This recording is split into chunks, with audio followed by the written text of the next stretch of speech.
할렐루야. 말씀의 은혜 받으시기 바랍니다. 말씀의 은혜 받으실 줄 믿습니다. 언제 어디서나 우리를 지켜주시는 하나님의 보호하심을 입어 오늘 현장에서 또 온라인으로 함께 예배 올려드리는 여러분들이 되시길, 오늘도 승리하시길 주님의 이름으로 축복합니다. 오늘 나눌 말씀의 제목은 네 가지 교훈이라는 제목으로 함께 말씀을 나누고자 합니다. 여러분, 함께 저와 교독하며 읽었던 오늘 본문 말씀은 요셉이 애굽의 총리 대신이 된 결정적 배경이 되는 장면으로서 요셉이 바로 왕의 꿈을 해석하고 그 대비책을 제시한 사실을 보여주고 있습니다.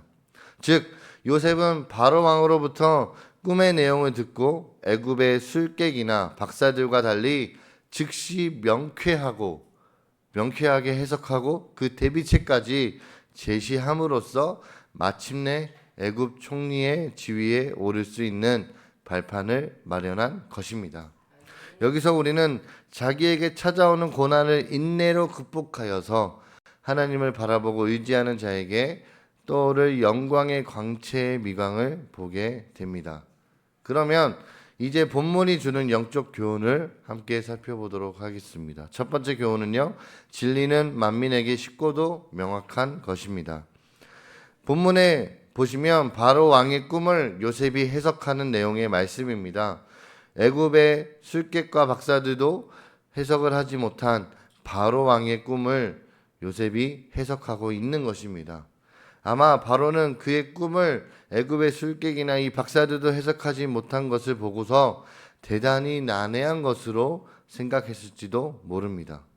그러나 요셉이 그의 꿈을 해석했을 때 어떠했습니까? 바로가 그 해석을 바로 알아들을 수 없었습니까? 아닙니다. 바로 왕은 너무나도 명확하고도 쉽게 그것을 알아들었고, 그래서 요셉의 조언을 따라 그에 대한 대비책을 간구할 수 있었습니다. 이처럼 진리는 항상 쉽고도 명확한 것입니다. 오늘 성경이 말하는 구원의 진리도 매우 쉽고도 명확한 것입니다.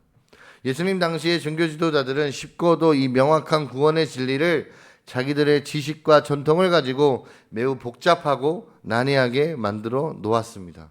그래서 그들은 사람들을 구원의 길로 인도하기는커녕 도리어 많은 사람들을요, 구원의 도에서 멀어지게 하였습니다.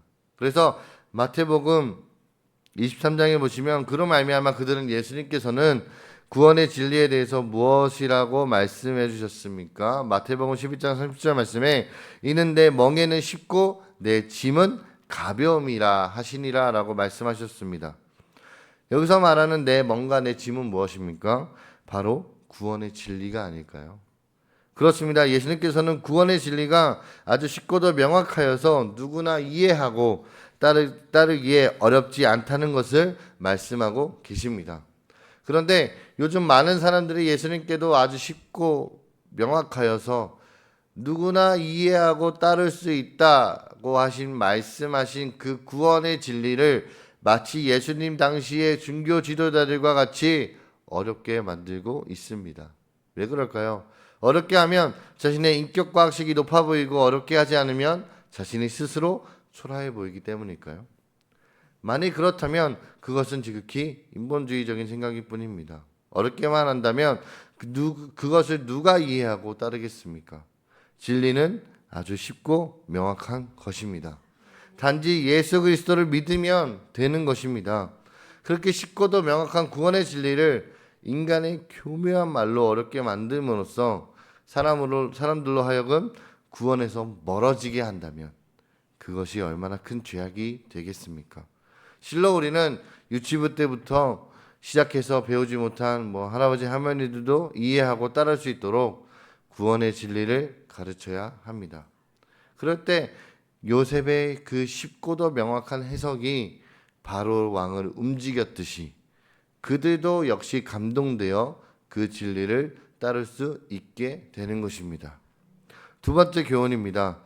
지혜로운 지도자를 선택해야 합니다. 33절 본문 33절에 보시면 요셉이 바로 왕에게 명철하고 지혜 있는 사람을 택하여 애굽을 다스리게 하라라고 권고하고 있음을 볼 수 있습니다. 이는 비록 그 자신이 장차 다가올 위기를 예고해 줄 것이지만 그래도 장기간에 걸쳐 위기를 극복할 계획을 아주 치밀하게 세우고 준비해 나가기 위해서는 지혜로운 지도자가 필요했기 때문입니다. 이와 같이 나라가 위기에 빠지지 않고 번성하기 위해서는 지혜로운 지도자가 필요합니다. 그것은 우리 교회도 마찬가지입니다. 즉 교회도 지혜로운 지도자를 만날 때 어떤 어려움에도 흔들리지 않고 부흥 발전할 수 있는 것입니다. 우리 본이 되는 교회처럼 우리 본이 되시는 우리 담임 목사님 같은 지도자분을 만났을 때 어떤 어려움에도 흔들리지 않고 지금과 같이 부흥 발전을 할 수 있는 것입니다. 그러므로 사랑하는 우리 본이 되는 교회 성도 여러분들, 지금 급변하는 이 시대는요, 국가적으로나 교회적으로 무엇보다 올바른 지도자를 필요로 하고 있습니다. 우리가 개인적인 감정이 아니라 나라를 위해, 교회를 위해 하나님 앞에서 진실하고 지혜로운 지도자를 위해서 기도하시는 여러분들이 되시길 주님의 이름으로 부탁드립니다. 세 번째 교훈입니다. 세 번째 교훈은 성도는 재물을 하늘나라에 쌓아두어야 합니다. 여러분 34절과 35절 말씀에 보시면 본문입니다. 요셉은 바로왕에게 7해 풍년 동안에 애굽 땅의 모든 곡물의 5분의 1을 거두어 각 성에 비축하라 라고 조언하였습니다. 그리고 그 조언에 따라 7년 풍년의 때에 식량을 마음대로 허비하지 않고 비축해 둠으로써 나중에 결국 애굽 백성들은 극심한 그 7년 흉년 가운데서도 자신들의 생명을 보존할 수 있게 되었습니다. 이처럼 오늘날에도 사람들은 어려울 때 대비해 평소에 은행이나 보험회사 등에 자신의 재물을 저축해 둡니다. 그렇다면 우리 본이 되는 게 성도 여러분들은 미래를 위해서 어디에 재물을 쌓아두고 계십니까? 세상 사람들과 똑같이 은행이나 보험회사이십니까? 물론 그것도 필요합니다. 하지만 그 전에 성도라면 꼭 저축해야 할 곳이 있습니다. 그것은 바로 하늘나라입니다. 세상 사람들은 우리가 하나님께 예물을 드리는 것을 보고 그 돈이면 다른 곳에 쓰는 것이 훨씬 더 유익하겠다라고 말하면서 우리를 어리석다라고 비웃습니다. 그러나 그들은 우리가 하나님께 드리는 재물이 하늘나라의 은행에 저축이 되고 있다는 사실을 알지 못합니다. 예수님께서는 네 보물이 있는 그곳에 내 마음도 있다라고 말씀하셨습니다. 그렇습니다. 우리가 하나님께 제물을 드리는 것은 하나님께 대한 우리의 마음의 표현인 것입니다. 물론 하나님께 물질만 바친다고 우리의 영혼이 구원을 받는 것은 아닙니다. 그러나 우리의 영혼을 구원하시는 하나님을 바라보고 그를 믿는 마음으로 하나님께 바치는 제물은 하나님께 우리의 사랑과 감사, 믿음을 표현하는 하나의 수단과 방법이 될 수 있을 것입니다. 사랑하는 성도 여러분, 지금 여러분들이 가진 재물을 어느 곳에 쌓아두어야 할지 망설이고 계십니까? 그렇다면 고민하지 마시고 하늘나라에 쌓아두시기 바랍니다. 그곳에 여러분을 향한 하나님의 축복이 함께 쌓일 것입니다. 마지막 네 번째 교훈입니다. 성도는 평안할 때 환난의 때를 대비해야 합니다.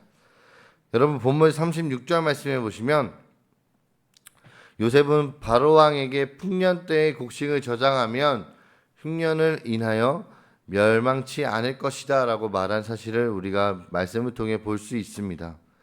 바로왕은 이러한 요셉의 조언에 충실히 따름으로써 애굽을 7년 흉년에서 구할 수 있었습니다.